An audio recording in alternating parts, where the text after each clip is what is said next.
tõuseb hästi ja suurepärane sööt Sahovaikole ja ongi värav. Viikme oli seekord, kes siin tõesti püsti.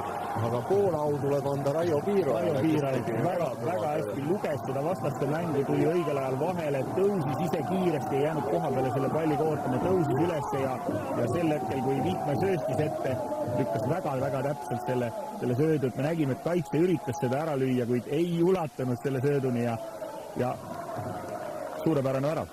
33. minutil Raio Piiro ja väga head eeltööst, kolme mehe vahet läks läbi ja täpne sööt Viikmäele ning Kristjan Viikmäele Eesti koondise. Raio on saanud alati kriitikat nagu selles mõttes, et ta ei oska söötu mängida täpselt, siis seekord lausa ideaalne sööt.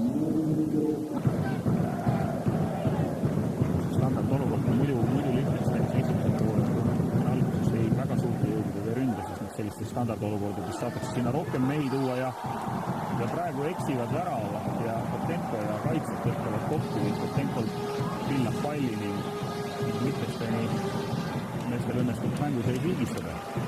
Ja värava autor on Fabio Delia, kuigi see olukord on väga vaieldav, et näeme seal, et Artur Kotenko on seda palli püüdmas, aga seejärel pillab selle ja Delia laseb selle palli. Jah, aga see on number 6 nagu Martin Stoklaasa, nagu oleks Raiot lükanud väravahile otsa, aga kohtunik seda nii ei tõlgenda ja tõlgendab, et... No näeme selgelt, et Stoklaasa ise sõidab Kotenkole täiesti külje pealt sisse, et väga vaieldav otsus kohtunikul selles olukorras. Olnud Rähnil ja Raio Piiro ajal nende võitmisega probleeme, aga sealt edasi selle palli sinna vastaste karistusalasse toimetamine on olnud natukene liiga raske meile toimub.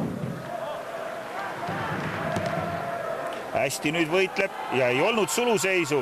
Hea sööt Joelile ja Joel lööb värava. Kui tähtis on see, kui see pressing seal üleval on hea ja suudetakse see pall võita, sest ei olnud Liechtensteini mehed absoluutselt selleks palli kaotuseks valmis ja õnneks see pall põrkas Sahovaikole niimoodi, et ta ei olnud ka suluseisus.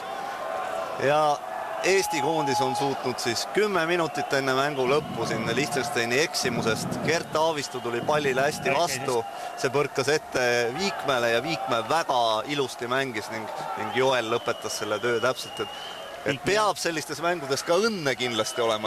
Praegu oli õnn Eesti pool. Et ta põrkas Viikmäele ja et Viikmäe ei olnud tõesti seal suluseisus, et see oli väga hea, aga edasi Viikmäe juba meisterlikkus, kes nägi, olles ise terava nurga all, et tal on lüüa seda palli väravasse